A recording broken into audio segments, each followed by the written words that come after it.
After 25 years of marriage, I watched my wife, Ashley, lean into another man's chest and whisper, "I waited my whole life for you." The man beside her wasn't me. It was supposed to be a perfect evening, our daughter Nicole's engagement celebration. The rooftop was draped in warm string lights, soft jazz floated through the fall air, and guests laughed over champagne and speeches. I was shaking hands with Edward's colleagues, praising our children's future, when I noticed Ashley had disappeared from her seat.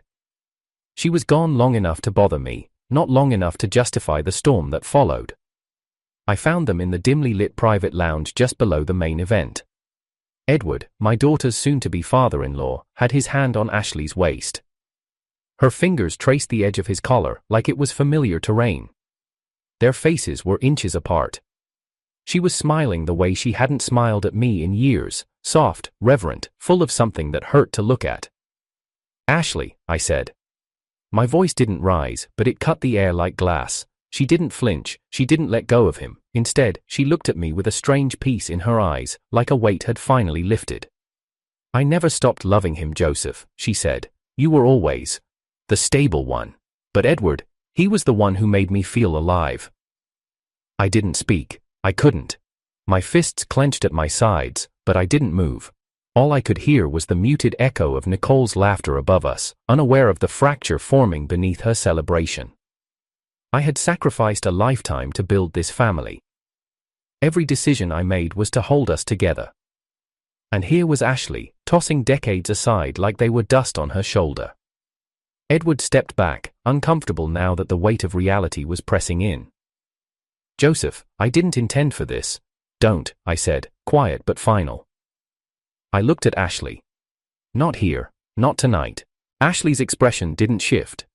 "You deserve the truth. You always said that. I thought you'd understand." "Understand? How do you understand watching your wife rekindle a teenage dream in the shadows of your daughter's future?" Back upstairs, I forced a smile through every toast, every photo, every moment I knew I'd never be able to look back on the same way. Nicole held my hand during the family portrait. I gripped it tightly. She was the only thing I had left that didn't feel like a lie. That night, Ashley didn't come home with me. I sat alone at the kitchen table, the engagement invitation still resting by the fruit bowl. 25 years. 25 years of loyalty, meals, mortgage payments, shared grief, quiet sacrifices. All of it traded in for a man who had walked away once and only returned when the lights were already dimming. I didn't cry, I didn't scream. But something in me cracked, silently, perfectly, and it never healed the same. Ashley and I met through a matchmaker. My mother was dying, and her final wish was to see me married. I had just finished my graduate thesis on post-Qing dynasty temple preservation when she collapsed in the garden one morning. That same week, I was introduced to Ashley, elegant, aloof, the kind of woman who made rooms feel smaller just by standing in them. I remember watching her trace the rim of her teacup during our first meeting. She never once looked me in the eyes. I should have seen that as a sign. But I was 28. She was beautiful. And my mother was slipping away. I said yes. Ashley agreed too, reluctantly. Her mother owed my family a debt, and repaying it through marriage was their chosen settlement. A silent contract signed in tradition, not affection. We married within 6 weeks. She moved into the house I had remodeled with my own hands, stained wood, clay tile roof, high shelves built for books she never read. The first night she stayed in the guest room. I didn't ask why, I just made sure she had her favorite jasmine tea before bed. We never spoke of love. She called me Joseph with clinical distance, never dear, never darling. I thought time would soften her, I thought kindness would win her over. Instead, Ashley built her life beside mine like a tenant. She decorated the house but never shared it. She went to dinners with me but never held my arm. She was always dressed for the world, not for me, always rehearsed, always polished. Years passed like that. When the topic of children came up, she froze. "I don't want to die on a hospital bed like my aunt did," she told me one night over quiet soba noodles. "Childbirth is reckless. I'm not a vessel." I nodded. I didn't push. I let her body be her choice, even if it meant our future would remain childless. Then one winter evening, a child came to us. Nicole had been left on the church steps near my university. I was walking past with an alum who recognized the crying. The baby couldn't have been more than 3 months old, wrapped in a peach-pink towel, eyes wide with fear. I don't know what moved me to pick her up. Maybe I saw something of myself in her helpless stillness. Maybe I was just tired of waiting for Ashley to feel something. I brought her home. Ashley's reaction was silence. She looked at Nicole the way you look at a stray animal that's followed you into the kitchen. I told her it was temporary, just until the authorities found her parents. They never did. I filled out the papers. I signed every form. Ashley never once asked to hold her. She watched from a distance, her gaze unreadable. I took Nicole to doctor appointments. I learned how to make mashed carrots and change diapers and recognize different cries in the dark. I read infant development books by lamplight while Ashley filed her nails or watched silent films from the 60s. Nicole grew fast. At 2, she called me Dad. Without hesitation, she called Ashley Miss. That same year, I turned down a job offer from a preservation group in Italy. They wanted me for a 2-year research residency in Rome. I wanted to say yes, but Nicole had just started preschool, and Ashley had made it clear that raising a child wasn't her responsibility. So I stayed. I took a job with a mid-sized local firm, designing restoration blueprints for rural temples and colonial-era townhouses. My name never made headlines. My work was quiet, but honest. I was home every night. I made Nicole's lunch every morning. Ashley's coldness didn't thaw over time, it calcified. She showed up for school plays but spent the performance scrolling her phone. She remembered birthdays but never wrapped the gifts. Her form of motherhood was managerial, a checklist, not a connection. Sometimes Nicole would sit outside Ashley's door, her knees tucked under her chin, waiting for a story or a goodnight kiss that never came. I'd find her there and carry her back to her room. When I brought it up to Ashley, she said, "Don't train her to be needy." Nicole stopped trying after that, but she never stopped loving me. She became my gravity. As she grew older, she took to sitting with me while I annotated research papers. She'd ask questions about the carvings I sketched, the columns I measured, the temples I described in my notebooks. Her favorite was the Phoenix Courtyard in Sichuan. "It looks like it's breathing," she said once, her fingers brushing over the ink lines I'd drawn. "It feels alive." When I was with Nicole, I didn't feel the absence anymore. Ashley remained distant, more invested in appearances than connection. Her favorite phrases were, "That's enough," and "You're too emotional." Whenever Nicole won awards, Ashley would take credit for raising a well-behaved daughter. Yet she never stayed long after the applause. Looking back now, the signs were always there. Ashley had one foot out of our family from the beginning. She never burned the bridge to her past.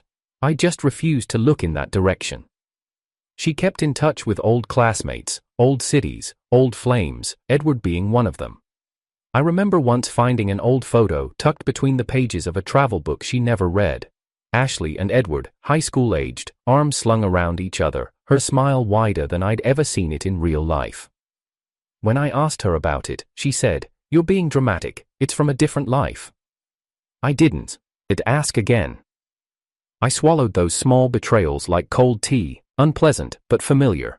I told myself the family we had was worth enduring, the wife I didn't, that Nicole's laughter was enough to fill the spaces Ashley left hollow. But now I know, you can't build warmth from one side of the fire. At Nicole's engagement, when I saw Ashley look at Edward like a missing part of her soul had returned, I didn't feel jealousy. I felt insulted, humiliated. After decades of loyalty and sacrifice, she threw everything away, not for love, but for nostalgia. She left our home without apology, not even a backward glance. That night, Nicole asked me if I was okay. I told her, "You are the only real thing that came out of my marriage." She hugged me without a word. Ashley came home late the day after Nicole's engagement party. Her perfume lingered even before she entered the room, head held high, hair pinned perfectly, as if nothing had happened. She dropped her bag on the entryway table, like she still belonged. Nicole and I were in the kitchen, going over catering notes for the wedding. She was still flushed from happiness, sipping tea while listing the songs she wanted for the reception. The glow on her face was something I hadn't seen in years. It made everything feel normal again, briefly. Then Ashley walked in. She didn't say hello, didn't ask about the meeting with the florist. She simply stood there, folding her arms like she was preparing for a business negotiation. Her gaze moved past Nicole and landed on me. "I've made a decision," she said. "Nicole has to break off the engagement." The teacup froze in Nicole's hand. I turned to Ashley slowly, not because I didn't hear her, but because I couldn't believe she was saying it so plainly. Ashley walked closer, her voice gaining momentum. It's a disgrace, Joseph. A mother and daughter marrying into the same family? What will people think? Nicole blinked. Excuse me? Ashley shrugged. I raised you for 20 years. Isn't it your turn to repay me? Nicole set her cup down with more care than necessary, as if her composure depended on it. You didn't raise me, she said softly. Dad did. You were a stranger in your own house. Ashley rolled her eyes. Don't be dramatic. I gave you a roof, didn't I? Food, school, clothes. That's more than most people get. Nicole stood now. Dad was the one who packed my lunch every day, who stayed up helping me memorize speeches, who sat in the front row at every performance, even when you didn't show. Ashley scoffed. So what? You think that makes him the hero? You were just a stray he dragged into our lives to play house. I didn't even want children. The silence in the room was alive. Nicole didn't speak. Her lips parted slightly, as if the wind had been knocked out of her. She looked at me, searching for confirmation. I swallowed hard. My throat felt full of ash. Ashley, emboldened, continued. You're not even my daughter. I tolerated you because I had to, and now you're standing in the way of my future happiness. Nicole's eyes didn't water, not yet. Instead, she stared at Ashley like she was looking at a stranger, a mask falling off a woman she had tried for years to love. I stepped in, voice level. Ashley, that's enough. Ashley turned to me, unbothered. Why are you acting surprised? You always knew I never wanted any of this. I married you because I was paying a debt. You think I would have chosen you otherwise? I could feel Nicole watching me, waiting to see if I'd break. I didn't. I know what I gave you, I said calmly. I never made you cook. I gave you everything I earned. I turned down international work to stay here and build a life with you. Not once did I ask for more than presents. Ashley's lip curled. You think you were a saint? You're a coward, Joseph. You buried yourself in old books and temples while I rotted in a house I never wanted. You think this life was love? It was punishment. Nicole flinched at that. I stepped between them. If you want to leave, I said, then leave, but you will not touch Nicole's future. Ashley's eyes gleamed. Oh, I've already decided. I want a divorce. She reached into her bag and pulled out a thick document. Everything's prepared. I had it drawn up last month. I knew you'd cling to decency like a blanket, so I came ready. She dropped the papers onto the table. I stared at them, the edges still warm from her hands. She really meant it. She wasn't bluffing. I could tell from the way she exhaled, like a woman setting down a suitcase after carrying it through a storm. Nicole backed away slowly, as if her balance had shifted beneath her feet. Mom, she said, but the word came out brittle. Don't call me that, Ashley snapped. I was never your mother. That was your mistake. Nicole didn't cry. She looked down at the divorce papers, then at me. Dad. I placed a hand on her shoulder. It's all right, I said. We've already lost her. She's just catching up. Ashley smiled faintly, as if relieved. Thank you, Joseph. I thought you'd fight me. I would've, I said, if you were still the woman I married, but she's long gone. Or maybe she never existed. Ashley began flipping through the pages, pointing to signature lines with practiced precision. We can file this immediately. I don't want delays. And Nicole? I asked. She's no longer my concern, Ashley replied. This house, this arrangement, none of it. I want to start over. I want to live. I let out a soft laugh. You want to live? After all these years, now you want to start living? Ashley nodded. With Edward. I picked up a pen. Nicole moved toward me. Dad, wait, you don't have to do this for me. I'm not, I said, looking into her eyes. I'm doing it for me, for once. I signed the papers. Ashley took the folder back with satisfaction, like a banker collecting a check. Thank you, I knew you'd understand. I understand one thing, I said. That regret doesn't always come with warnings. Sometimes it arrives after everything is already broken. Ashley left without hugging Nicole, without saying goodbye, without asking if we needed anything. Nicole stood at the window, arms crossed tightly. She whispered, she really meant all of it, didn't she? I nodded. She did. So, he never loved us, Nicole said. I didn't answer. We both knew the truth. That night, I made dinner for the two of us. Nicole ate slowly, more from routine than hunger. Before bed, she kissed my forehead and said, "Whatever comes next, I'm with you."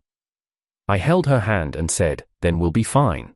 Ashley came by 2 days later to collect the rest of her things. She didn't knock, she still had a key. I was sitting at the kitchen table, sketching temple columns from a Ming-era shrine I'd seen years ago, but never had the time to study. The paper was half full. The ink bled slightly at the edges. I hadn't touched a brush pen in almost a decade. She walked in like it was still her house, heels clicking against the wooden floor, eyes scanning the room like she'd already moved on. And maybe she had. That was always her talent, letting go without ever picking anything up properly in the first place. "I just need a few dresses," she said casually, like she hadn't detonated our life 48 hours ago. "And my passport. Edward and I are flying out for a week. Bali." I didn't look up. "Take what you want, just don't touch Nicole." Ashley paused by the doorway. "Still obsessing over her?" I set the pen down gently. "She's not a possession. She's our daughter." "She's not mine," Ashley said flatly. "You made that clear." I stood, not in anger, just to breathe eye level. "I don't care what you say to me, Ashley. We're done.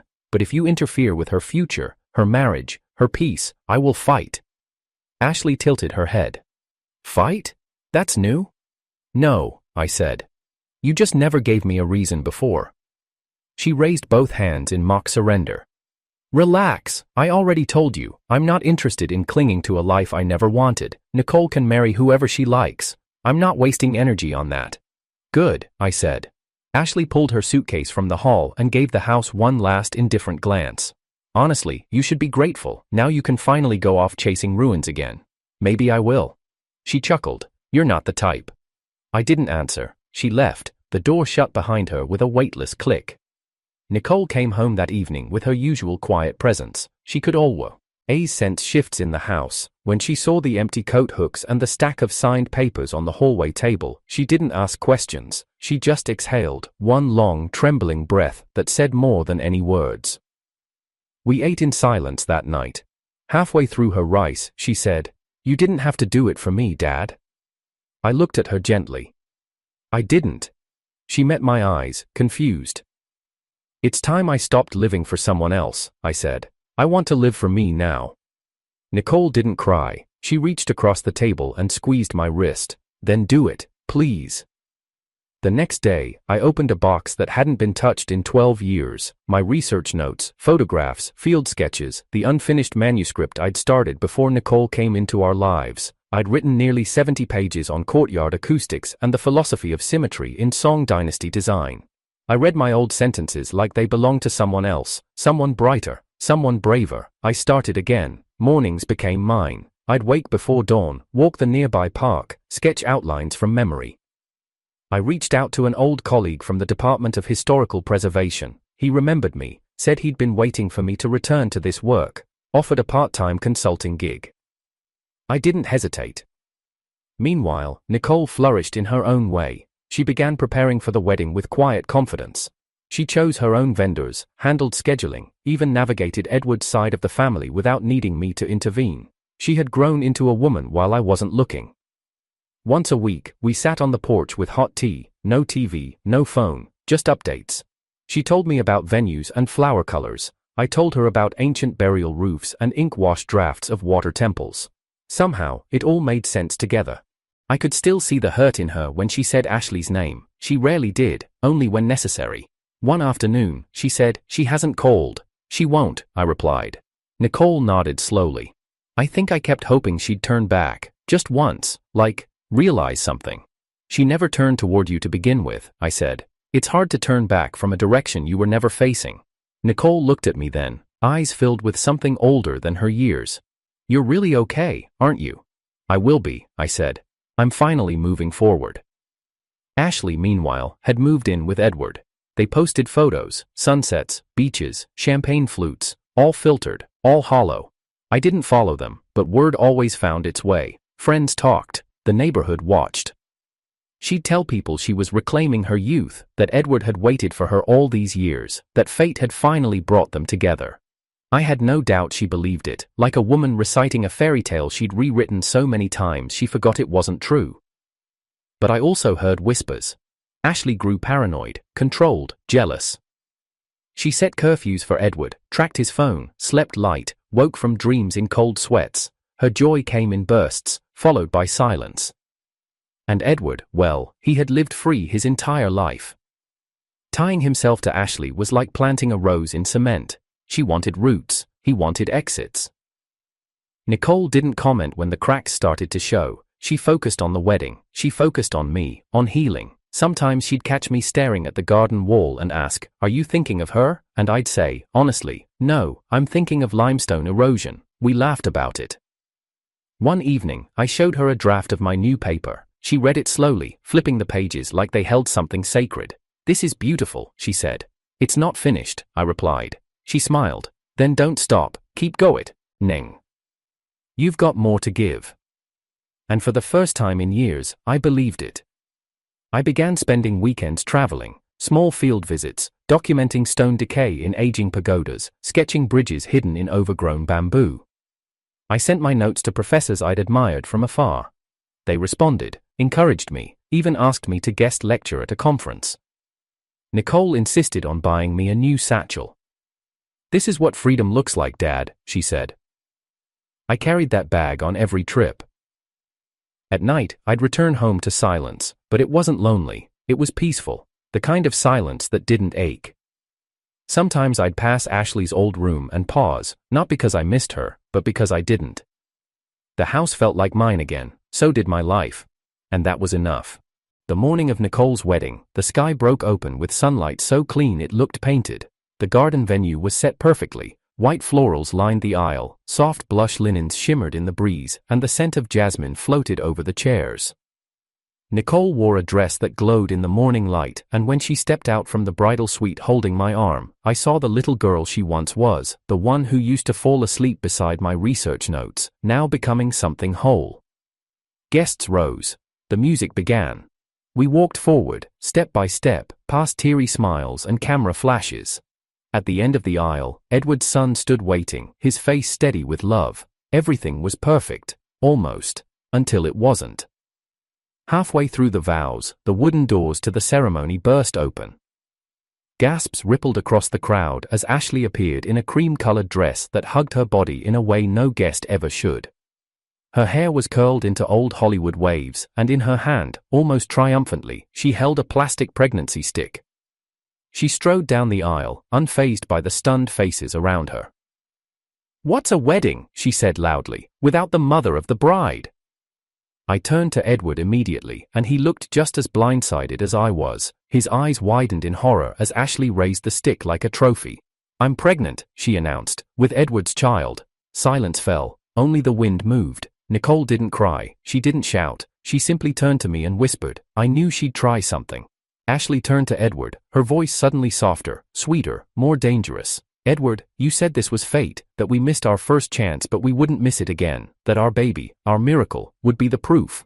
Edward glanced around, cameras were rolling, guests were whispering, his son looked mortified, Nicole's knuckles turned white around her bouquet. Edward cleared his throat. "Let's talk outside." "No," Ashley said firmly. "We'll talk here. Unless you'd prefer I tell them how you begged me to come back." I stepped forward. "Ashley," I said. "This is Nicole's day. Leave." She ignored me. Edward nodded finally, but it was tight, calculated.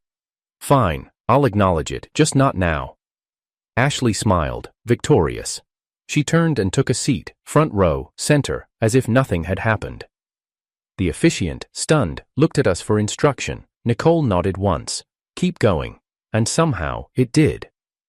The ceremony continued. The vows were said, the rings exchanged, but the joy, crisp and full just minutes before, had been bruised. After the ceremony, Edward pulled me aside behind the catering tent. His jacket was unbuttoned, his tie askew, his face pale. "I didn't know she'd show up," he muttered. "I told her to stay away." "You told her more than that," I said. He sighed, leaning against the fence post. "Joseph, it was all a lie. I never loved her. Back then, I was young. She was obsessed. I said what she wanted to hear so she'd leave me alone. And now? I asked. She's clinging to something that never existed. I entertained it for a moment. At the engagement party, I was being polite. She took it as a promise. I stared at him. She destroyed our family because of that moment. He didn't deny it. I didn't think she'd take it this far, he said. The pregnancy. I don't even know if it's mine. I believed him, not because he was trustworthy, but because I knew Ashley. She wanted recognition, not love, not family, just the illusion that she was still the leading role in someone's story. Nicole found us a few minutes later, her veil removed, her heels swapped for flats, but her expression solid as stone. She always wanted someone to prove her worth, she said to Edward, but you were never the one, you were just the excuse. Edward looked away. Nicole turned to me. She's going to use this child like a bargaining chip, just like she used me. I nodded. She doesn't know how to love, only how to trade. Nicole's eyes didn't shine with sadness anymore. Only clarity. Later that night, after the reception wound down and the guests filtered out, Ashley cornered me near the valet stand. I told you I'd be back in your life, she said, voice syrupy. Now we're all connected, forever. No, I said calmly. You made your choice, and now you have to live with it. She stepped closer. You're going to tell Nicole to forgive me. I know you will. I met her gaze. You're still mistaking guilt for love. I feel neither. Her face twitched, but she covered it quickly. You used to make us mantha soup when I was upset, she said softly. You used to pretend to love our daughter, I replied. Her smile vanished. I hope Edward gives you what you're looking for, I said, but I doubt even he knows what that is anymore. Then I walked away. Nicole was waiting by the car, her husband beside her. I'm sorry, I told her. She shook her head. You died. Didn't bring her here, she did that on her own. We stood in silence for a moment, the three of us, watching the last lanterns float upward into the night. Somewhere behind us, Ashley stood alone, cradling a future that might never arrive, wearing a dress meant to mimic a bride. She looked like a ghost in a place she was never invited. The first headline hit 3 days after the wedding. Billionaire Edward Blake accused of coercion by pregnant partner, public demands answers. Then came the live-streamed interviews, the weeping photo spreads, the anonymous sources quoting private emotional abuse. Ashley had gone nuclear. Every media outlet from financial dailies to gossip tabloids ran with it. By the end of the week, the Blake Group's stocks had plummeted 17%, investors pulled out, board members resigned, lawyers held emergency sessions. Nicole called me late that night. I hadn't even turned the news on yet. Dad, she said, voice tight. She's gone too far. I didn't ask who. I didn't have to. She's using the baby as leverage. Edward's lawyers are scrambling. David's family is getting threats. Her voice cracked slightly. I don't want him to lose everything because of her. Why are you telling me this? I asked gently. There was a pause, then. Because she won't listen to Edward. But maybe she'll listen to you. It was a long shot, but I understood. Not for Ashley's sake, but for Nicole's. She'd spent her entire wedding trying to preserve dignity for everyone else. If there was still fallout raining from that day, I'd shield her from it, one last time. Ashley was staying at a luxury maternity suite in the city's most exclusive hospital. Not the medical wing, no. She'd booked the penthouse level, marble floors, velvet chairs, an artificial fireplace that glowed even in daylight. Her door was guarded by a private nurse and 2 assistants in pastel uniforms. When we entered, she was reclining on a chaise in a silk robe, cradling her stomach like a stage prop. Her skin looked dewy, her hair curled into perfect waves. Cameras sat idle on the table beside her, tripods, microphones, even a ring light. She didn't look surprised to see us. Well, she said, flipping a page in her tab. Lloyd magazine. I was wondering when you'd visit. Nicole stepped forward first, calm but focused. We're not here for a reunion. Ashley arched a brow. Then what? To beg me to withdraw the charges? How quaint. I'm here to ask you what you really want, Nicole said. Ashley set the magazine down. I thought that was obvious. Public recognition, 50% of Edward's empire, and the name. I want it all legally. I want to be Madam Blake, permanently. Nicole didn't flinch. You don't want love, you want power, you want to trap a man who never wanted you in the first place, with a child who hasn't even been born yet. Ashley's eyes narrowed. Careful, little girl, you're not even mine. No, Nicole said evenly. And thank God for that. Ashley stood slowly, one hand on her lower back. Don't play virtuous. You're just afraid I'll taint your golden little husband's reputation. I'm not afraid, Nicole said. I'm exhausted. Of watching you weaponize every relationship you've ever had. You've never known how to love, only how to leverage. Ashley's mouth twitched. I gave you everything. You gave me silence, neglect, a mother-shaped shadow. Nicole's voice wavered only once. And now you want the world to believe you were the one discarded? Ashley moved like a wave crashing, slow, theatrical. You think Edward will survive this? The media believes me, the public believes me. I stepped in now. I'd been watching from the corner, hands folded, gaze steady. And for the first time, I saw Ashley not as my ex-wife, not as Nicole's false mother, but as a woman consumed by the idea of never being chosen. I believe you too, I said quietly. Ashley blinked. I walked closer. I believe you waited, I believe you sacrificed, I believe you held onto a lie so tightly it became your reality, but I also believe you burned everything in your life to chase it. Her expression cracked. Just for a second. I gave you decades, I said. Not once did I ask for anything except presence. You gave me performance, and now here you are, pregnant with a child you plan to weaponize, demanding a crown from a man who has only ever run from you. Ashley said nothing. You don't want love, I continued. You want proof that you mattered, and you're willing to raise a child in that delusion. Is that what you think? She whispered. It's what I know, I said, because if it were love, you would have protected it, you wouldn't have sold it to the press. Ashley sat back down slowly, like the weight of her own choices had begun to settle. Nicole stepped beside me. This is your last out. Withdraw the charges, stop the press, end it with some dignity. Ashley looked at both of us, eyes wide but empty, like a child realizing the fairy tale she'd written was never meant to come true. I loved him, she murmured. No, I said. You loved the story. She blinked again. Her hand rubbed her stomach. He said he'd come back for me. He lied. I know. Silence stretched in the sterile, lemon-scented room. I looked at her for the final time, not as the woman who ruined me, but as the girl who never grew up. I feel nothing for you anymore, I said. Not pity, not hate, nothing. She didn't look surprised, only tired. We left without another word. On the way out, Nicole slipped her engagement ring back on. She hadn't taken it off, just turned the stone inward so no one would see it flash. She'll never stop, she said quietly. Maybe not, I replied, but now, neither will we. Outside, the wind had changed, not cooler, not warmer, just cleaner.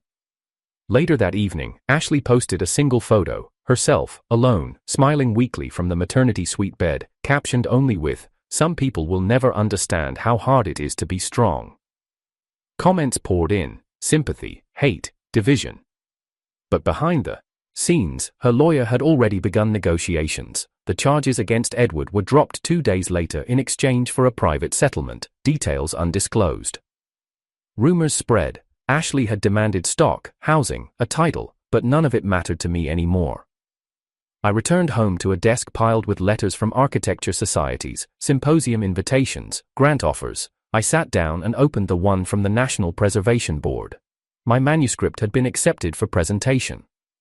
Nicole brought champagne. We toasted quietly, and when I looked across the table at her, real, steady, surviving, I knew that no storm Ashley started would ever shake what we'd built again. Edward agreed to the settlement. 50% of his empire was an impossible sum, but he signed. Not because he believed in the child, or in Ashley's love, but because he wanted silence, he wanted her gone. He married her 2 weeks later in a ceremony that wasn't so much a celebration as it was a transaction. No guests, no vows, no music, just signatures on a contract and a press release that read, "Madam Blake welcomed into the family with joy." The photos told a different story. Edward looked exhausted, his suit too loose, his eyes dim. Ashley wore white, though it did little to purify the darkness in her gaze. She smiled at the cameras like a woman who had won a battle, but the war had already begun. It started with the affairs. Edward didn't bother hiding them. Dinner meetings turned into scandalous headlines. Hotel staff leaked footage. Paparazzi snapped him with younger women, some barely older than Nicole.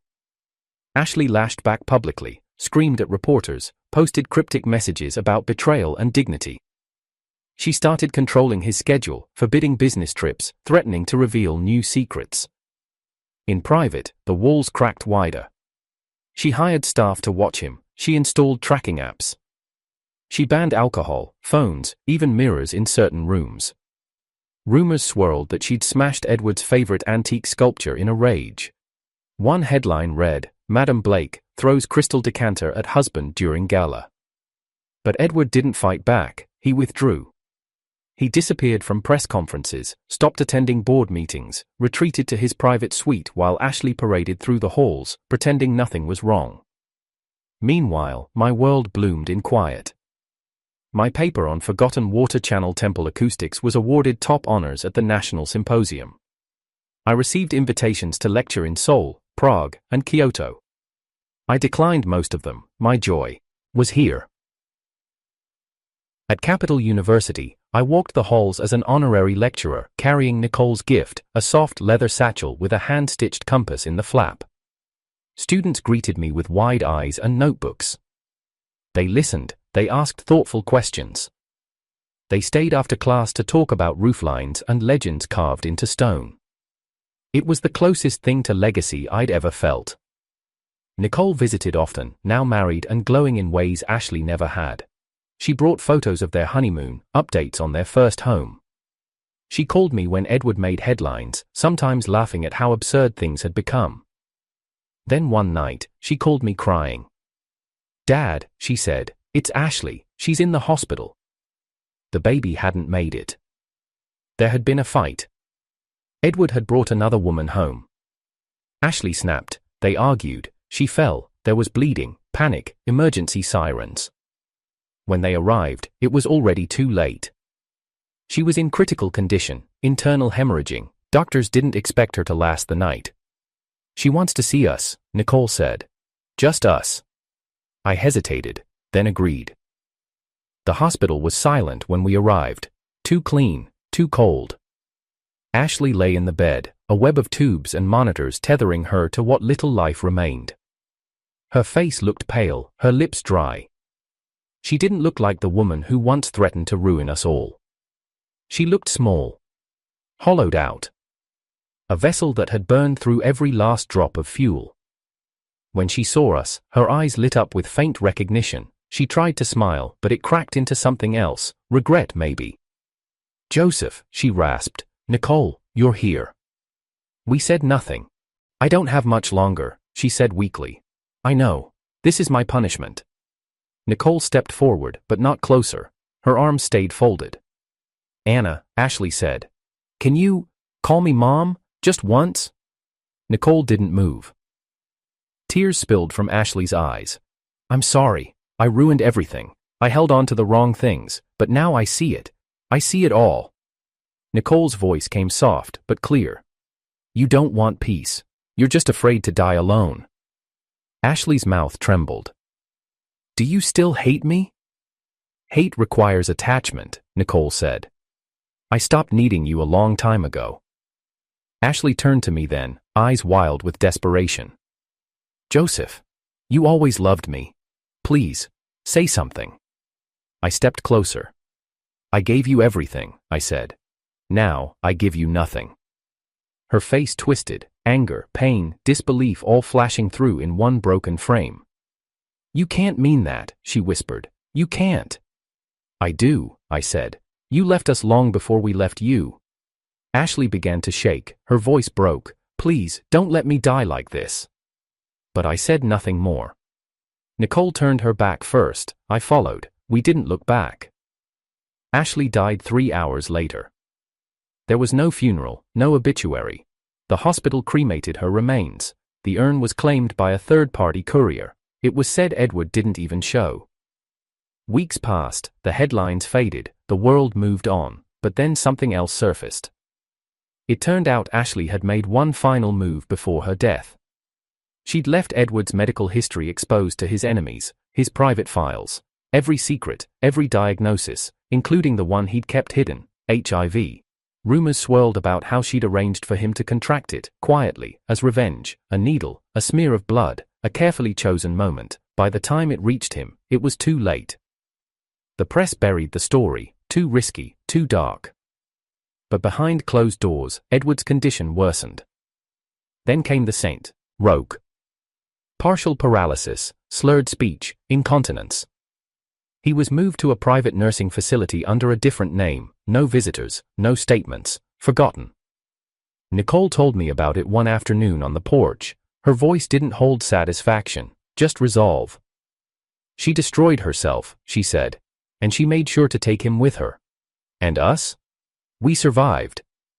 I nodded. Then that's enough. Years passed.